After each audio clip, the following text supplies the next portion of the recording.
Bonjour, je m'appelle Pearl et voici mon histoire sur la façon dont BTS m'ont invité à leur concert. C'est fou, non?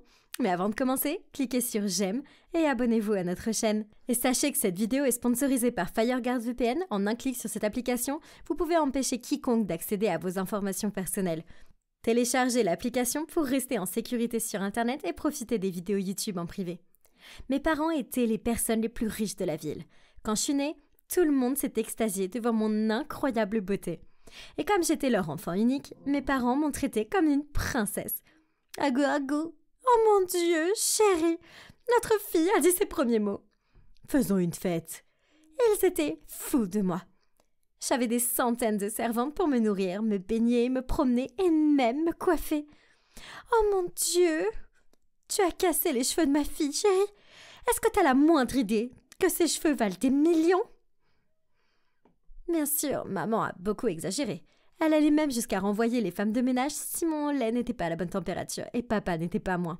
Quand j'ai eu 5 ans, il a ordonné aux domestiques de redécorer ma chambre. Et vous ne le croirez pas, il a tout changé en or et en diamant. Y compris le siège de mes toilettes. En plus de ça, j'avais des robes et des chaussures différentes à porter tous les jours et le chauffeur me déposait à l'école dans ma Lamborghini rose préférée. Je me sentais comme une vraie princesse et honnêtement, j'adorais ça. Mais il y avait quelqu'un qui détestait chaque partie de la vie que je vivais. Mélissa. C'était la fille la plus méchante de ma classe et elle me détestait. Bien sûr, pour tout. Elle volait mes poupées, elle leur coupait la tête et elle les jetait. Une fois, elle a même saccagé tous mes cahiers. Mais l'école n'était pas le seul endroit où je devais la supporter. Ses parents étaient amis avec les miens. Je la voyais souvent aux soirées pyjama et aux fêtes aussi. Le jour de mes 14 ans, mes parents m'ont organisé une grande fête et ont invité tous leurs amis riches. Et bien sûr, Mélissa est venue avec ses parents. Quand j'ai descendu les escaliers, tout le monde avait l'air stupéfait par ma beauté. Mais le visage de Mélissa est devenu rouge comme une tomate. « Mon Dieu, votre fille est si jolie. Je vais la marier à mon fils. » Non! Il n'y avait pas moyen que j'épouse le stupide fils Xander. Mais je n'étais pas la seule à être furieuse à propos de ça. Mélissa a toujours rêvé de devenir super riche en épousant Xander parce que son père était l'homme le plus riche de la ville.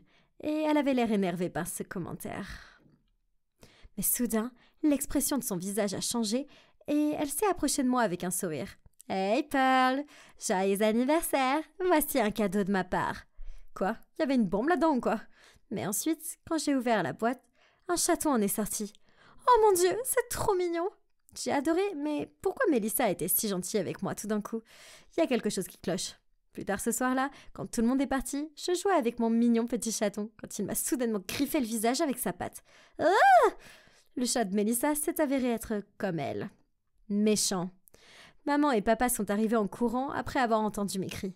Ils m'ont emmené d'urgence à l'hôpital, mais même après des semaines de traitement et plusieurs interventions, la cicatrice ne disparaissait pas.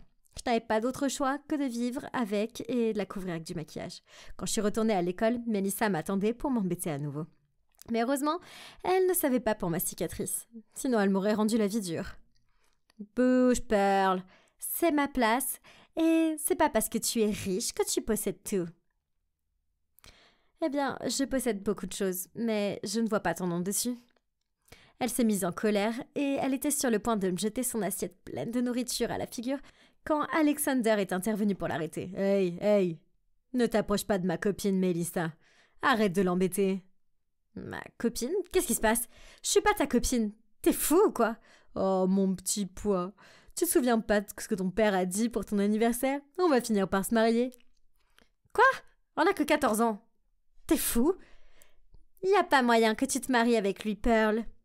Je te laisserai pas faire. Moi non plus, je le laisserai pas faire.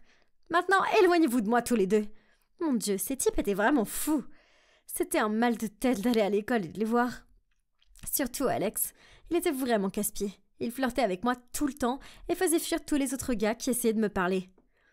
Je détestais tout ça jusqu'à ma dernière année, quand le professeur a présenté un étudiant coréen à la classe. Il s'appelait Mino et oh mon Dieu, il était si beau. Le professeur m'a demandé de l'aider avec le programme et pendant qu'on étudiait à la bibliothèque, Alex est arrivé en marchant vers nous. « Tu crois être qui, toi, ici avec ma petite amie ?» En disant ça, il a soudainement attrapé ma main. « Tu viens avec moi, Pearl. »« Lâche-moi, Alex.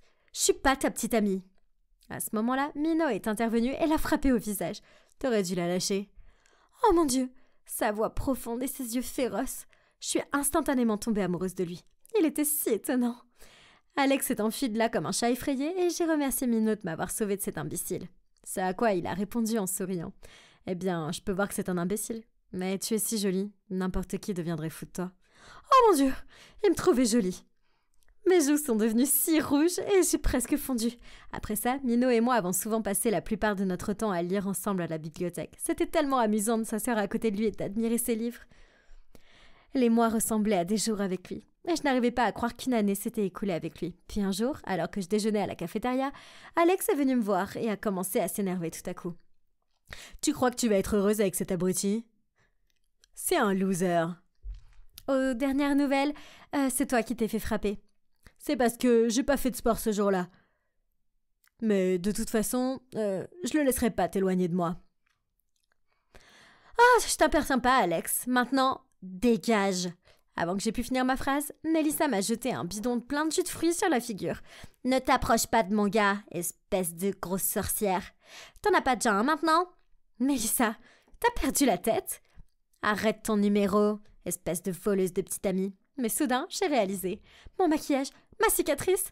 Je l'ai poussé fort et j'ai couru aux toilettes immédiatement. Mais à mon horreur, je suis tombée directement sur Minot. Ses yeux se sont agrandis quand il m'a regardée. Oh non! Pourquoi t'es toute mouillée? Qui t'a fait ça? Quoi? Il a pas vu ma cicatrice? Ou est-ce qu'il s'en fichait? Dis-moi qui a fait ça. Je vais lui donner une leçon. Non, personne. C'est bon, j'ai juste trébuché. Je n'arrivais pas à croire qu'il se soit énervé en me voyant blessée et qu'il n'ait rien dit à propos de ma cicatrice. Comme si c'était totalement normal. Il était tellement adorable. J'ai pas pu résister davantage et je l'ai attiré pour l'embrasser. Waouh, c'était magique. Après ça, nous avons commencé à sortir ensemble officiellement. Et je me sentais comme la personne la plus heureuse du monde. Mais pas pour longtemps. Maman, qu'est-ce qui ne va pas? Pourquoi est-ce que tu pleures? C'est ton père, chérie. Il a fait une crise cardiaque. Oh mon Dieu! Maman, qu'est-ce qui s'est passé? Où est-il? Maman a dit que papa avait perdu tout son argent dans un mauvais investissement. Et que maintenant, on était presque en faillite. Papa n'a pas très bien pris la nouvelle et a fini à l'hôpital. Après cela, je suis restée à la maison pendant presque une semaine jusqu'à ce que papa se rétablisse. Et je n'ai rien dit à Minot pour qu'il ne s'inquiète pas. Puis un jour, tout à coup, maman et papa m'ont demandé de les accompagner à une fête. Quoi? Papa, tu viens juste de sortir de l'hôpital. Mais ils ont insisté pour que je les accompagne. Et ils m'ont demandé de me pomponner et de mettre ma plus belle robe. Quand nous sommes arrivés, le père d'Alex avait fait une annonce qui a failli me donner une crise cardiaque. « Bonjour tout le monde. J'ai la joie de vous annoncer les fiançailles de mon fils Alexander avec la fille de mon ami Pearl. S'il vous plaît, applaudissez le couple. » Et avec ça, maman a commencé à me traîner sur la scène. « Quoi? Maman, attends, qu'est-ce qui se passe? C'est une blague? » Oh, chérie, s'il te plaît, ne te fâche pas. C'est la seule chance que nous avons de sauver notre entreprise et notre maison. En plus, Alexander est vraiment un gars gentil. Non, maman, c'est un abruti et je le ferai pas. Oh, chérie, mais ton père, il est si heureux. Le docteur a dit qu'il ne survivrait pas à une autre crise cardiaque. Tu veux qu'il nous quitte pour toujours?